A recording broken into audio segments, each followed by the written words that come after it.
Hallelujah praise Lord. हमारे प्यारे मसीह भाई बहन को आज मेरे यूट्यूब में स्वागत है। फिर से हम आप लोगों के लिए एक वचन को लेकर के आई हूँ और वो वचन है हम लोग आज देखेंगे रोमिया का 11 में परमेश्वर ने क्या कहा है। परमेश्वर जो एलिया के विषय में इस वचन में कहा है, एलिया को क्या हुआ था, एलिया के विषय में क्या कहा था परमेश्वर ने। देखिए, हम जानते हैं कि आज इस जगत में बहुत से ऐसे मसीह भाई बहन जो परमेश्वर के राज में काम करते हैं, परमेश्वर की महिमा के लिए जो निकलते हैं, प्रार्थना करके निकलते हैं, तो बहुत से इच्छा को लेकर के निकलते हैं। बहुत से इच्छा अपने मन में बनाते हैं, सोचते हैं कि मैं परमेश्वर के राज में ये करूँगा, परमेश्वर के लिए मैं ये करूँगा, और बहुत सोच समझ करके निकलते हैं। लेकिन कोई कोई कलीसिया में ऐसा होता है कि उसे समय नहीं दिया जाता है। आज हम जानते हैं क्यों नहीं दिया जाता है। देखिए, इसमें वचन में कहा है, हम लोग देखते हैं रोमिया का 11 में लिखा है, बहुत सुंदर से लिखा है। हम लोग देखते हैं इसमें कि परमेश्वर ने अपने उस प्रजा को नहीं त्यागा जिसे उसने पहले ही से जाना। क्या तुम नहीं जानते कि पवित्र शास्त्र एलिया के विषय में क्या कहता है कि वह इज़राइल के विरोध में परमेश्वर से विनती करता है। इज़राइल के विरोध में परमेश्वर से विनती करता है, हे प्रभु, उन्होंने तेरे भविष्यवक्ताओं को घात किया और तेरे बेड़ियों को ढा दिया है, और मैं ही अकेला बचा हूँ और वे मेरे प्राण के भी खोजी हैं। परंतु परमेश्वर ने उसे क्या उत्तर दिया, मैंने अपने लिए 7,000 पुरुष को रख छोड़ा है, जिन्हें बाबेल के आगे घुटने नहीं टेकी है। ठीक उसी रीति से इस समय भी अनुग्रह से चुने हुए कुछ लोग बाकी है। यदि यह अनुग्रह से हुआ है तो फिर कर्मों से नहीं तो अनुग्रह फिर अनुग्रह नहीं रहा। तो इस वचन में क्यों कहा है, बहुत से आज जो पास्टर होते हैं, इस संसार का अथॉरिटी मिल जाता है, इस संसार में उसे पास्टर बना देते हैं, तो वो खुद को महान सोचते हैं और दूसरों को क्या नहीं देते हैं, अवसर नहीं देते हैं, बोलने का भी अवसर नहीं देते हैं। शायद सोचते हैं कि वो उसके स्थान को छीन लेगा। लेकिन परमेश्वर ने इसे वचन में क्या कहा है, अभी भी बहुत से लोग बाकी हैं अनुग्रह में आने के लिए। अनुग्रह में आने के लिए बहुत से लोग बाकी हैं। तो वो पास्टर क्या है, वो पास्टर क्या है, अनुग्रह से वंचित है। अगर वंचित ना होता तो उसे वो दे देता। वो खुद को परमेश्वर मान लेता है, उस जगह को नहीं त्यागता है, क्योंकि वो अल्प विश्वासी के समान है। अल्प विश्वासी, यीशु मसीह ने पतरस से क्या कहा था, हे अल्प विश्वासी, तुमने क्यों अपने विश्वास को क्या किया, अपने विश्वास पर भरोसा नहीं किया। क्यों नहीं किया? यीशु मसीह तो उसका साथ था। तब भी पतरस का मन में ऐसा लगा कि शायद मैं डूब जाऊंगा, और डूब जाऊंगा बोलते ही वो डूब गया था।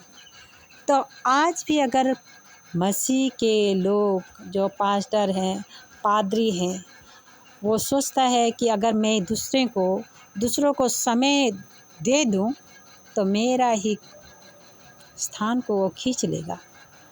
ऐसा नहीं है।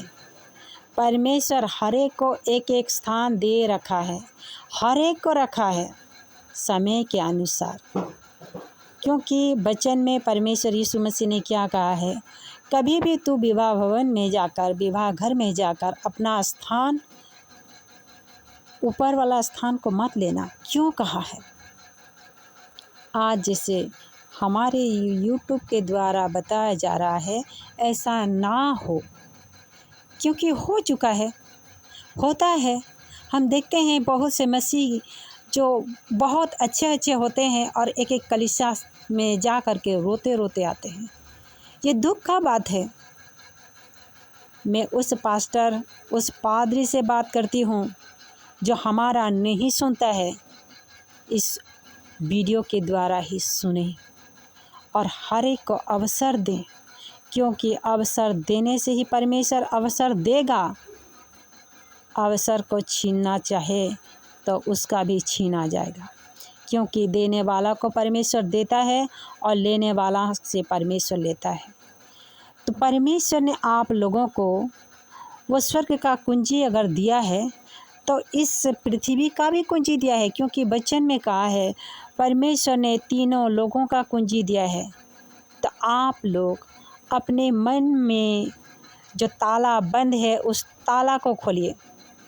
आप लोग क्यों अपना मन का ताला को बंद करके रखा है? उस चाबी से अपना मन का ताला को खोलिए और देखिए आप लोगों के लिए वह स्वर्ग का ताला भी खुल जाएगा।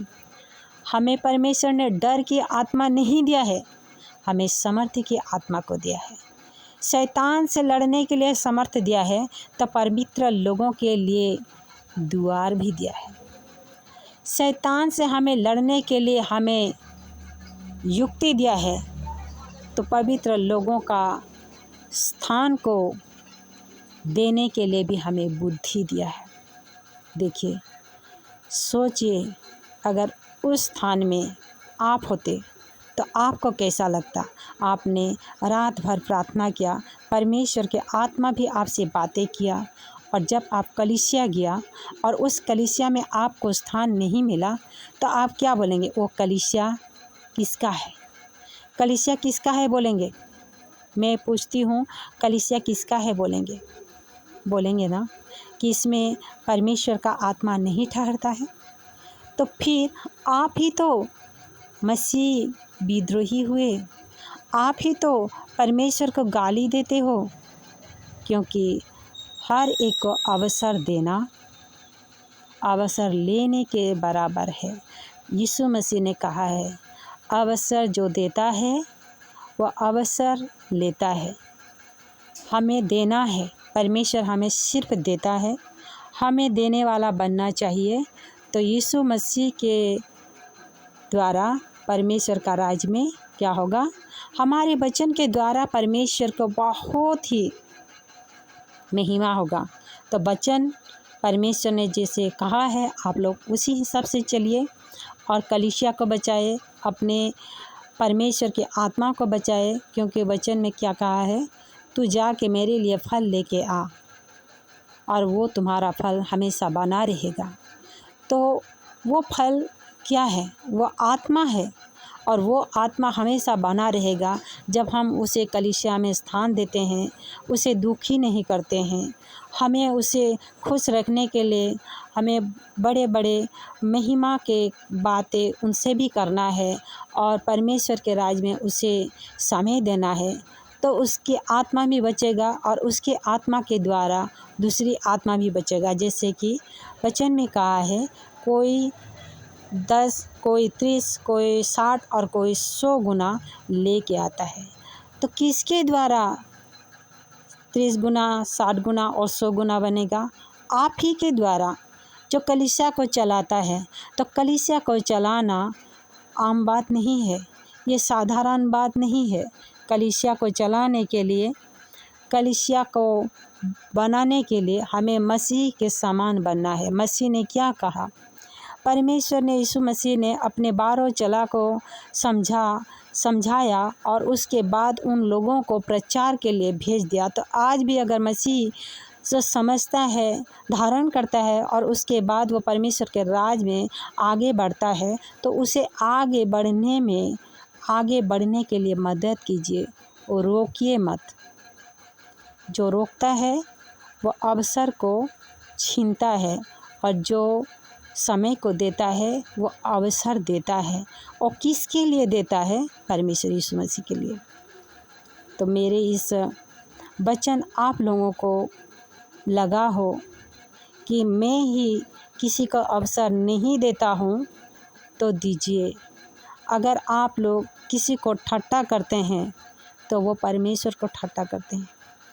आप लोग किसी को अवसर देते हैं तो परमेश्वर का अवसर देते हैं। देखिए, अवसर देने से परमेश्वर खुश होगा, क्योंकि एक स्थान को अगर हम रखते हैं अपने लिए तो वो शैतान के लिए रखते हैं। अगर वो स्थान को हम किसी और को देते हैं तो वो परमेश्वर के देते हैं। परमेश्वर ने कहा है, जैसे अंधकार के लोग सिर्फ छीनते हैं, लेकिन जो उजियाला में रहता है वो सिर्फ देता है। तो देने वाला बनिए। यीशु मसीह ने अपने प्राण तक को भी दिया, तो हमें समय को देने से कौन सा बड़ा हम काम कर दिए। हमें समय को देना है, समय को पहचानना है। हम उसी व्यक्ति को अगर वो रूठ जाता है, टूट जाता है और उसके बाद उसे बुला करके अगर उस अवसर को देते हैं तो उसका कोई महत्व नहीं रहता है। इसीलिए समय से पहले, समय के साथ, समय के समय में ही काम कीजिए, तो परमेश्वर आपका साथ है। तो मेरी इस वचन को आप लोगों का अच्छा लगा हो तो मेरी ये प्रार्थना है, रिक्वेस्ट है कि हर एक व्यक्ति को अपने ही परिवार के समान, अपने ही भाई के समान अवसर दीजिए, अपने बहन के समान अवसर दीजिए। तो आपको उसी भाई के द्वारा आपके राज्य में और ग्रोथ होगा। तो मेरी ये आपसे प्रार्थना है। तो फिर से हम आपको बोलते हैं कि हालेलुया, प्रेज़ लॉर्ड। परमेश्वर आपका साथ है। देने वालों के साथ परमेश्वर है और लेने वालों के साथ शैतान है। परमेश्वर आपका साथ है। तो फिर से बोलते हैं, हम आपसे फिर मिलेंगे, फिर और दूसरी वचन के द्वारा, दूसरे उदाहरण के द्वारा आपसे हम बातें करेंगे। तो आज के लिए इतना ही। फिर से जय मसीह।